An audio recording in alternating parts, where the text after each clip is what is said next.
This is AI.R. Artists in Residence Broadcasting, coming to you once a week from New York City. Hello, I'm John Cullum, and this is my wife, Emily Frankel. I am your wife. That's right, Emily. And what are we going to talk about today? Well, for my blog, Anna's Talkery, we're going to do an answer to a question that's puzzled me for a long time. Okay. When you were a boy, Yes. why did you pick tennis? Was it the girls that played tennis? Why didn't you pick other sports? Why didn't you pick football? You were in Knoxville. There was a lot of football playing. Mm-hmm. Why didn't you pick track? Mm-hmm. Why did you pick tennis? That seems so odd to me.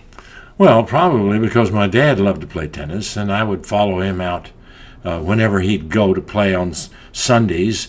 When you were a tiny little boy? 9, 10 years old. Were you tiny at 9? No, I was average, and I was a good athlete, and I did track, and I was good at football, and also, but never very good at basketball. You know, you were good at most everything you've tried to do.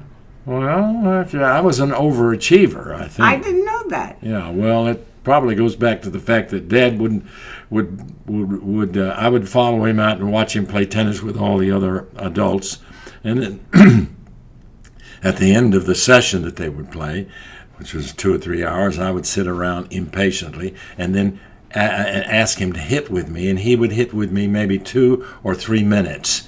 Turn to me for a second. You've got hair in your eye. I can't let the don't look at the hair in John's eyes. Okay, go ahead. So after you played Dad, go back to where you left off. Well, I would go with Dad on Sundays when he played with other businessmen, and I would wait patiently or impatiently for 2 or 3 hours in order to hit with Dad for 2 or 3 minutes at the end of each session. That's all he'd hit with you? Well, yes, and sometimes he wouldn't even do that, and I would be very, very disappointed. But I also would practice by myself, hitting the ball against the front steps in our home. And then at 9, 10? Yeah, sure. And where'd you get the racket? I remember Dad bought me a racket. I think it was a 50-cent racket. Was my first racket, and did you love it? No, I didn't particularly like it because it wasn't as good as the other guys' rackets. But it didn't make any difference. I beat most of the other guys when I played them. And by the time I was 11, I was I was winning matches in the boys' division, and by the time I was 15, I was winning. In the boys, I was the champion in the boys' division in Knoxville. And if you ever visited the Cullum'S home, you would see trophy. The place was covered with trophies. Well, I find this odd that you really did that in order to have a rapport with your dad. Well, I had never really thought of it that way. That's a very astute observation from you after all these years, Emily, to find that out. I probably was trying to get some kind of approval from Dad. But did he approve of you becoming an actor? No, he didn't particularly. But that was later in life when I was deciding to. Yeah, I know. So tennis really was a way of being in rapport with your father. Now, when you watch tennis, you're eager.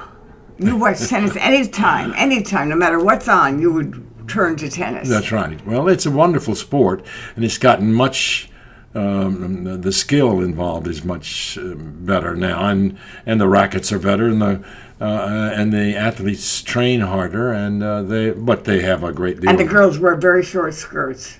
I don't know. You like legs. I know you like legs. You once told me you like my legs. So yes, I do, and okay. We won't get into that too much, but I am attracted by attractive legs.